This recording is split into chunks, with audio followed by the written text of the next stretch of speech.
In the early morning hours of a cold spring night on April 9th, 2011, 26-year-old Adam Campbell left a bar where he'd been hanging out with friends in downtown Escanaba, Michigan.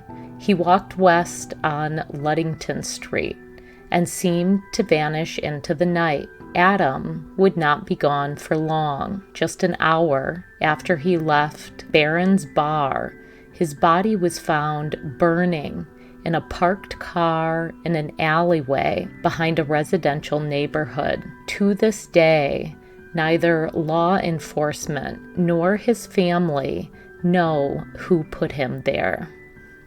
Welcome to Bitter Endings, a true crime podcast.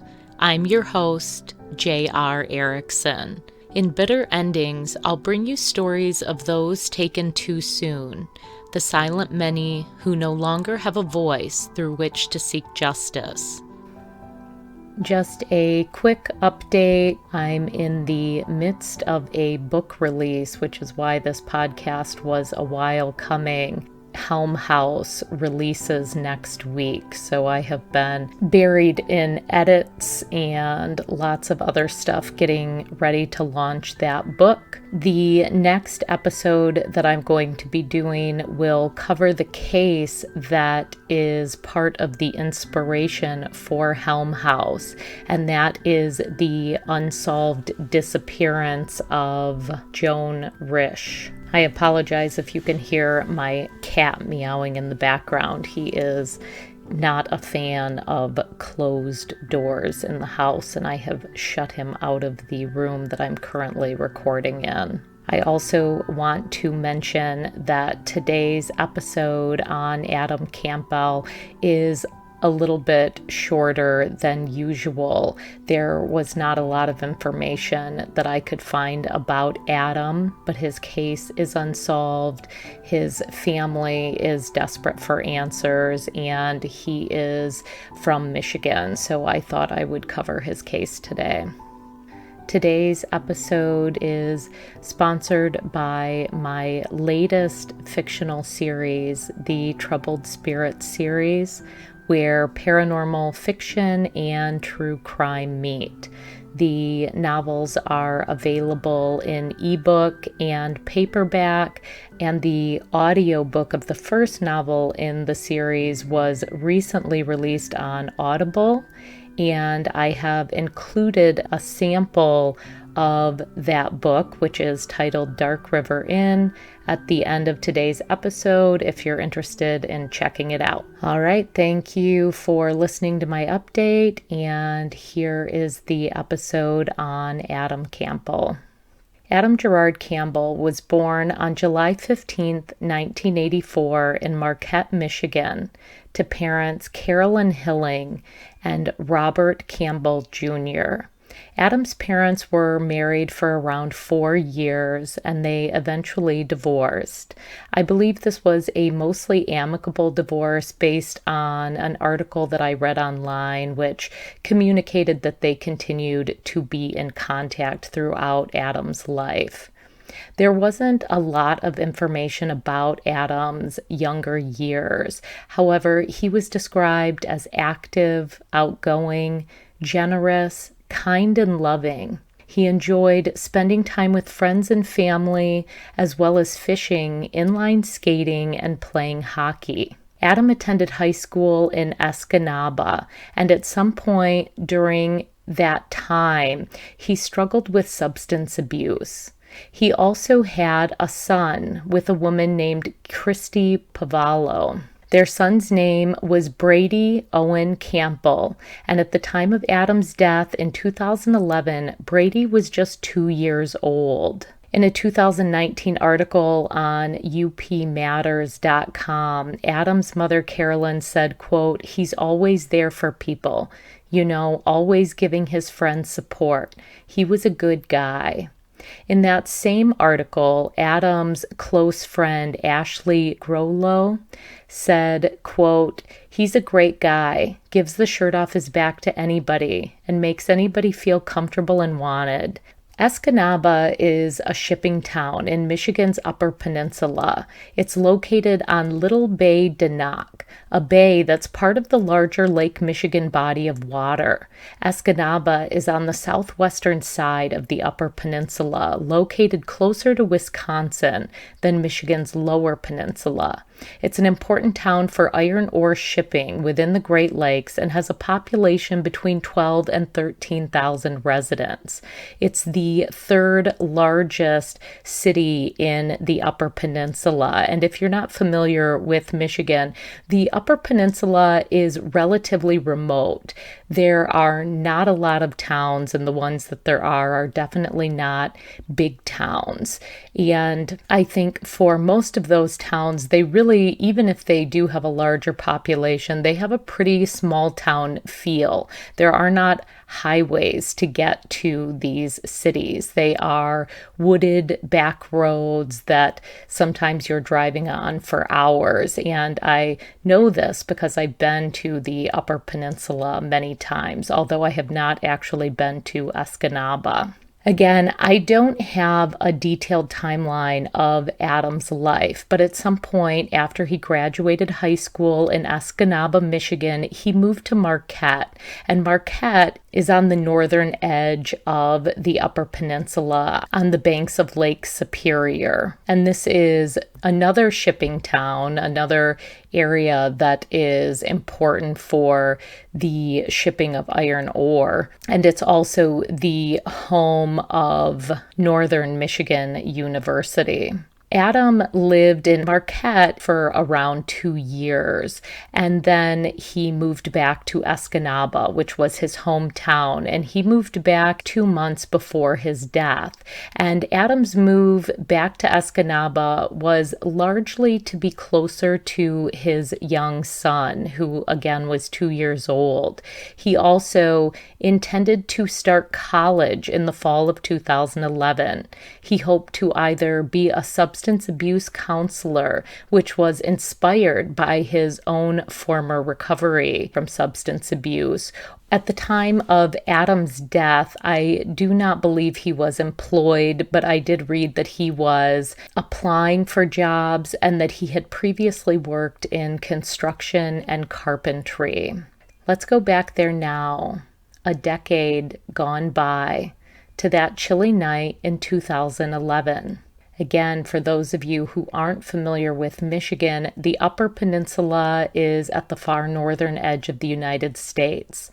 It's cold there, even in the spring, and sometimes well into summer. In the later hours, the temperature was as low as 20 degrees that evening. Adam was looking forward to going out that Friday night. His friend Ashley said that Adam liked getting dressed up and going out with his friends, and that Friday was no exception. Remember, he'd just recently moved back to Escanaba, and he was happy to be reconnected with the friends he'd left behind. At some point that evening, Adam got a call from a girl asking him to meet her at a bar. I believe he was already at one bar with several of his friends when he got this call, so the group moved to another bar, Barron's Bar on Ludington Street. Adam's friend Ashley in a later article said the girl called from an unknown number, and she seemed to be a mystery girl who none of Adam's friends knew, and I'm not sure if to this day she's been identified. In any case, Adam and his friends moved to the other bar, to Barron's Bar, and the woman never arrived. Adam eventually left by himself around 2:30 a.m. He was last seen walking west, away from the bar on Ludington Street. Adam didn't have a driver's license or vehicle, and I want to add that I don't know how Adam was getting home that evening, if he lived in downtown Escanaba and was intending to walk home from the bar, or if he was walking to a friend's. That really is not clear. At 3:30 a.m. on Saturday, April 9th, the Escanaba Department of Public Safety received a call regarding a burning vehicle in the 300 block of Escanaba. Firefighters went to the scene where a car was engulfed in flames in a residential area in an alleyway between two garages. After putting out the flames, they discovered a body inside. This body was later determined to be Adam Campbell. He did not have a driver's license, and he also did not own a car. So again, this vehicle did not belong to him.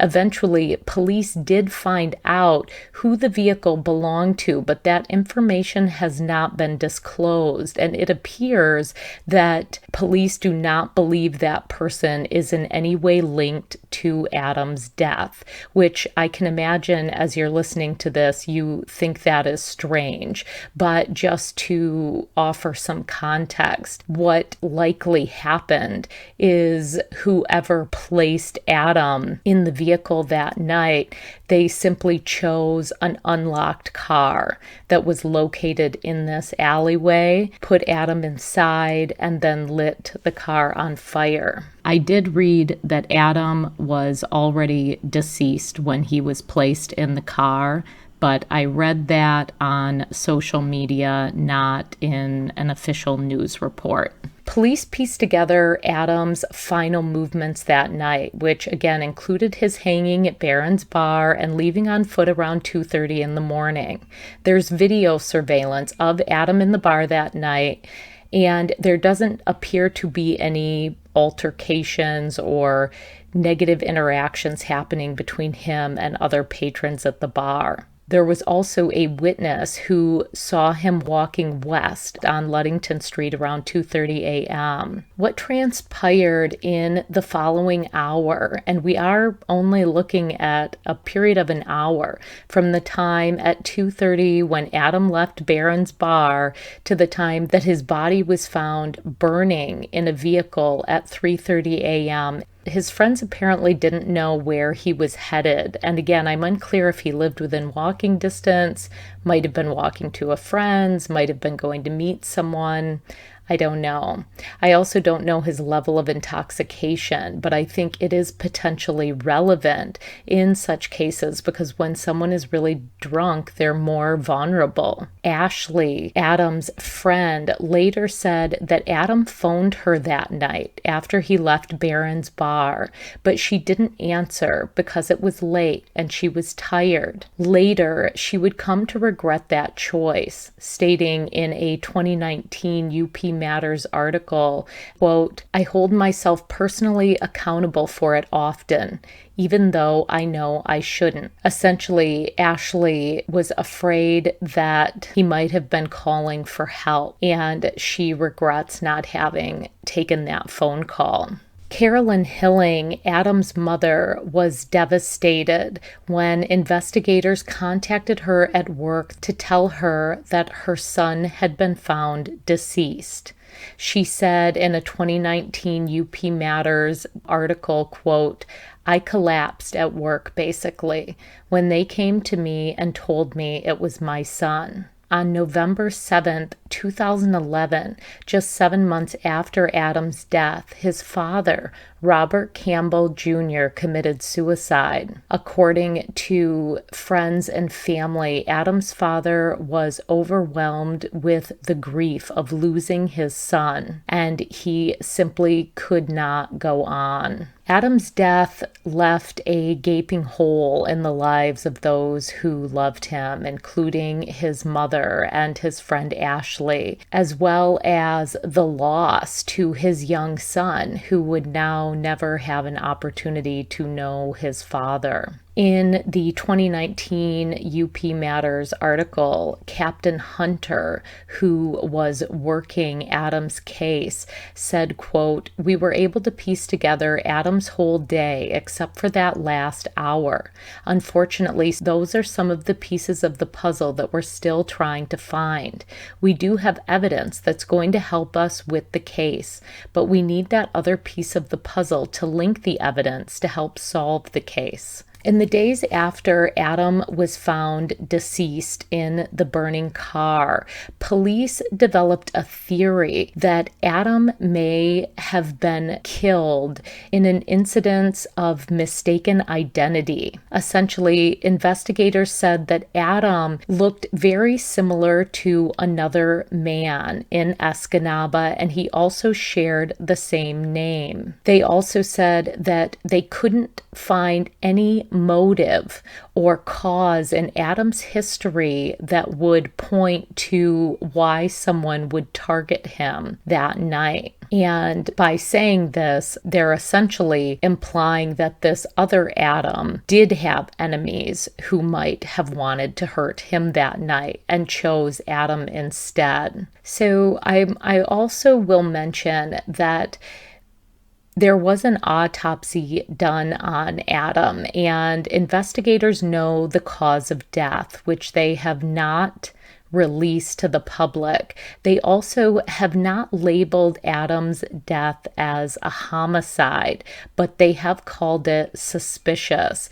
And I'm not entirely sure why they would withhold the information regarding his death, unless it is because they believe that information could be critical to a witness who claimed to have saw what happened that night, or to someone who in the future confesses. It is somewhat troubling to me that that information is not available after 10 years with the case being unsolved, partially because how Adam died that night may be that critical piece of information that would cause a witness to realize they knew someone who had a gun with them that evening, had a knife with them, had drugs if there was an issue of overdose, who said they beat someone up that night. I mean, just all of these things. When 10 years have gone by, if whoever put Adam in that car made comments about beating someone or doing certain things, I do think the cause of death can be beneficial to the public, because that might offer that missing link for a witness. In a tear-filled interview, Carolyn, Adam's mom, said, "Put yourself in my shoes,"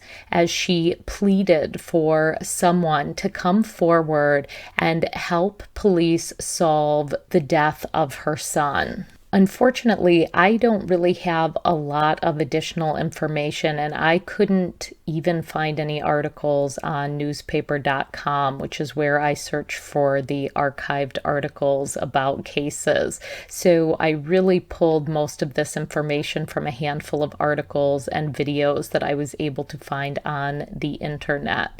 So just to talk a little bit about the oddities in the case, I do think the question again of how Adam died is important. There was mention that he previously had a substance abuse problem. Is it possible that he encountered someone that night that he had been previously connected with in regards to drugs? Is it possible that he bought or used drugs that night and had an overdose? I think one of the major questions is, why would someone put his body into a car and light it on fire? If it was a drug overdose, why wouldn't you just leave that person on the side of the road? In fact, even, if it was a beating, that's really kind of an extreme way to destroy evidence.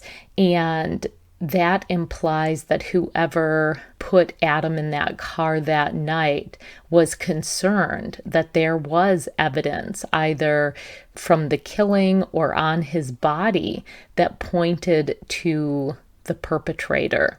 At least that's my assumption. But it could also be an overkill situation, putting him in there and setting the car on fire to ensure that he's dead. At which point it may be less about destroying evidence than it is about making sure that Adam is deceased. The overkill scenario could also point to the police's earlier theory that Adam was mistargeted by someone. So if there was this other Adam that had enemies and someone mistook Adam Campbell for this other person that night, that might explain why he was burned in the car instead of him being left on the side of the road, as if maybe there was a message that was being sent, except they accidentally targeted the wrong Adam. I did see it posted online that Adam was found in the trunk of the car, and I will mention that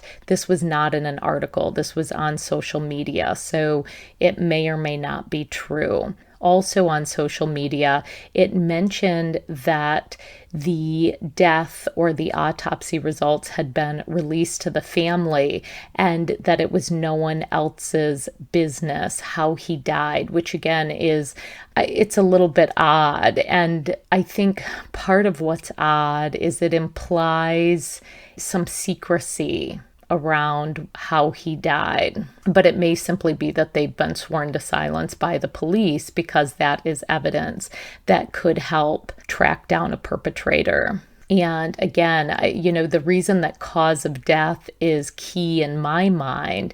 If it was drugs, if it was a particular kind of weapon, all of that information is potentially really valuable information to a person who maybe doesn't even realize they know something. They know that so-and-so was selling drugs in that area that night. They know that so-and-so was walking around that night with a baseball bat, that kind of thing. In that 2019 UP Matters article, the investigator did imply that they have evidence. And I don't know if this would be DNA evidence or if they have a person who has offered a tip of some kind, but they do seem to say that they have evidence and that they are really just searching for one small thing to bring the case together.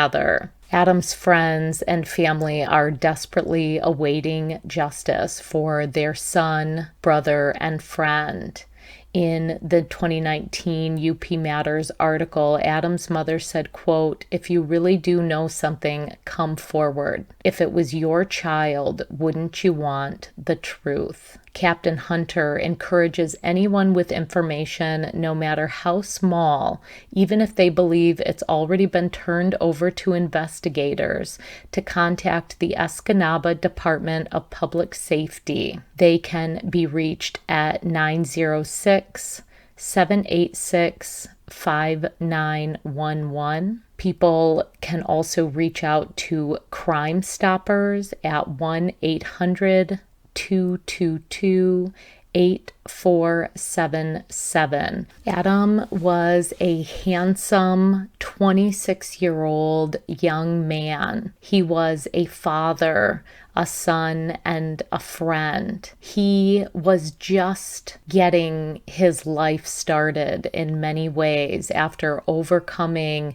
addiction and being either absent or unavailable from his young son for a period of time. It is really devastating to lose someone that you love just when you are finally beginning to see that glimmer of hope in their life. That is all I have for today's episode of Adam Campbell. Today's episode of the Bitter Endings podcast is sponsored by my latest series of fiction novels. The Troubled Spirit series are paranormal murder mysteries inspired by true crimes. If you are interested in the novels, they can be found on Amazon if you search for Troubled Spirits.